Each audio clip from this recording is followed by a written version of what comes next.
Hello! This is Maria. Today I'm going to walk you through 5 things that I thought I knew that turned out to be wrong. Number 1. When I was a kid, sometimes I'd go over to my friend's house. And on one such occasion, we got into a bit of an argument over whose turn it was to play a video game.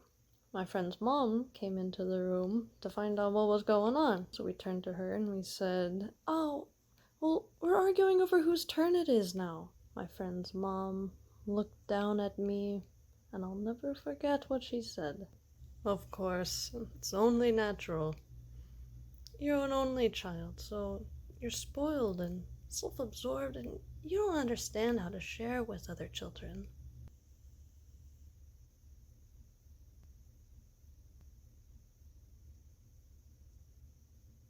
What? That was one of the first times I was introduced to the belief that only children were narcissistic.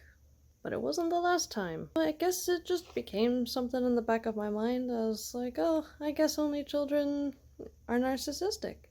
Are only children really more narcissistic? Was my friend's mom right? Let's see what the experts say.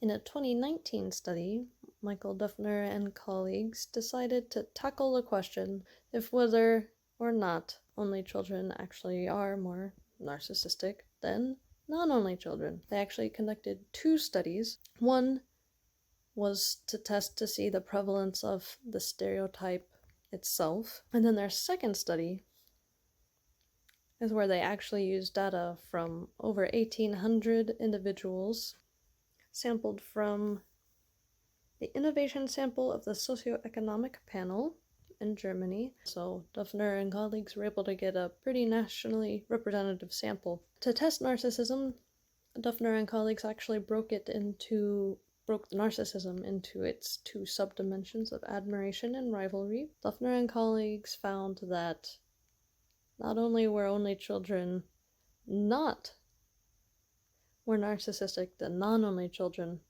but they actually scored a little bit lower than non-only children. So they controlled for age, sex, parents' socioeconomic status. Once again, non-only children actually scored lower in both subdimensions of narcissism compared to non-only children. So not only did they find that the stereotype is indeed quite prevalent, not only do only children also view only children as more narcissistic, not only do non-only children seem to have a bias towards their only children peers, but the stereotype looks to be unfounded. Speaking of siblings, that made me think, it seems like when you have siblings, it kind of shapes who you become later in life.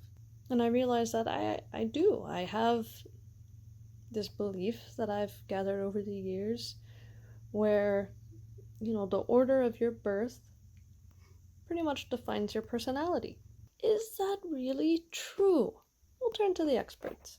In a 2015 study, Julia Roher, Boris Egloff, and Stefan Schmuckel did an investigation into this very question. They used 3 panels, the SOEP from Germany, with 10,457 individuals.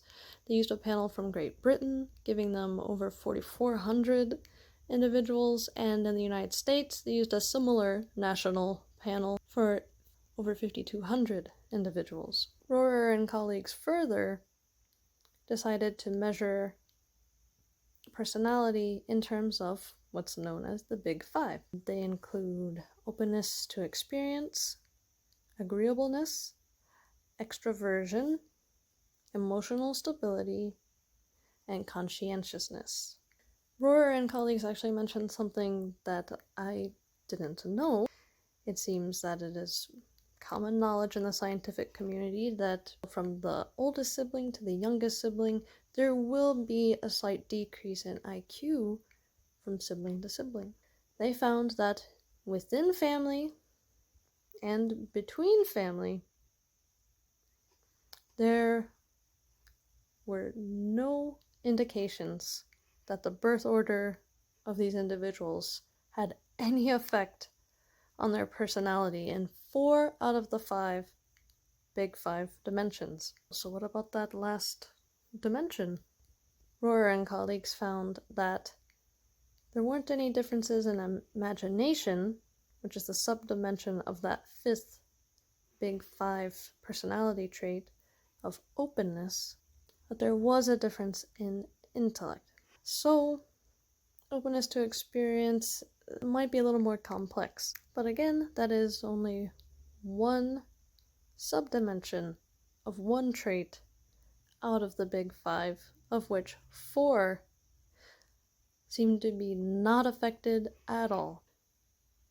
Thinking about personality kind of led me on a thought trail, and I realized there is something that I've always believed, and as far as I remember, all of my friends when I was growing up, they believed it, teachers believed it, parents and other adults believed it, and that belief was that bullies do so because they have low self-esteem. I don't really know if that's true. Are bullies driven by low self-esteem? We should ask the experts. In a 2017 study, Simon and colleagues decided to ask this very question. Interestingly, Simon and colleagues pointed out that the scientific community has actually also believed that bullying is driven by low self-esteem. However, recent research is starting to ask questions about this theory. There is another factor called defensive egotism. Defensive egotism is part of a larger trait that's called defensive personality. Simon and colleagues actually conducted 3 separate studies. They worked with middle school children because adolescence is the period of time where bullying is at its peak. Simon and colleagues broke down whether or not teachers or fellow classmates would rate their peers high or low in aggression or bullying and self-esteem, and whether or not they would rate them high or low in defensive egotism, which they rated by including statements like thinks highly of him or herself. And in all 3 studies, Simon and colleagues found that the students with low self-esteem, they actually were the victims of the bullies. But in terms of defensive egotism, those who were rated the highest were the bullies, which gives credence to the fact that it might be time to reevaluate how we think about bullies. It doesn't look like they're actually driven by low self-esteem. They might be driven by a more complex array of factors. On a bit of a different train of thought, I actually have quite a few friends who have had babies. You know how it goes. Oh, look at my boy. He's 10 months old and he took his first step. He must be a genius. That's a beautiful and wonderful thing, but does it really mean that they're a genius? I actually had always thought that yes, it does. The earlier the age, the more likely it is that, yes, they are a baby Einstein. Does the age of an infant's milestones have anything to do with their later IQ at all? So, of course, we're gonna find out what the experts have to say.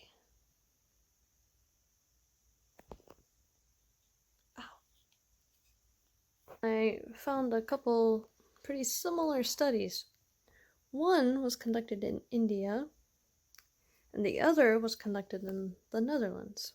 In 2010, Rose and colleagues tracked the development of perfectly normally born healthy babies in the Netherlands. They tested these children's motor skills and their cognitive abilities at freshly born neonatal stage, during early infancy, again during toddlerhood, and finally during school age, which ranged from about 5 to 7 years old. Rose and colleagues found that it's kind of impossible to determine when a child will hit their milestone, although they do hit them in order. But as far as cognitive ability, early milestones actually give very, very little correlation. So little that Rose and colleagues say that it's inconsequential. They did find a strong predictor of later development, socioeconomic status. As if we take a look at the 2020 study by Hamadani, Tofil, Cole, and Grantham McGregor, conducted in Bangladesh, we find very similar results. Because they did conduct their study in Bangladesh, malnutrition is quite prevalent. What's awesome is that Hamadani had over 2,000 infants that they tracked at different ages. Similarly to Rose and colleagues' study, Hamadani found a very, very tiny correlation between age of attainment of motor milestones and later cognitive development. Hamadani and colleagues also note that the results are so small, you might not really want to use the age of attainment of a child's milestone as an indicator of their future cognitive ability. We find that because this is a developing nation, IQ was significantly correlated with SES and the amount of nutrition that these children had. As far as determining whether or not a child is a genius because they reached a milestone early, it's not very likely. This brings me to my fifth and final misconception that I've had all this time. Back in my day, people always used to say, don't watch too much TV, it'll rot your brain. Is that really true? And today, as researchers Loricella, Gola, and Calvert state in their study from 2011, 80% of babies spend on average 2 hours a day in front of a TV screen or watching YouTube. I've never really believed that TV rots your brain. In fact, I've always believed, well, as long as what you're watching is educational, especially for babies, then it's actually a benefit.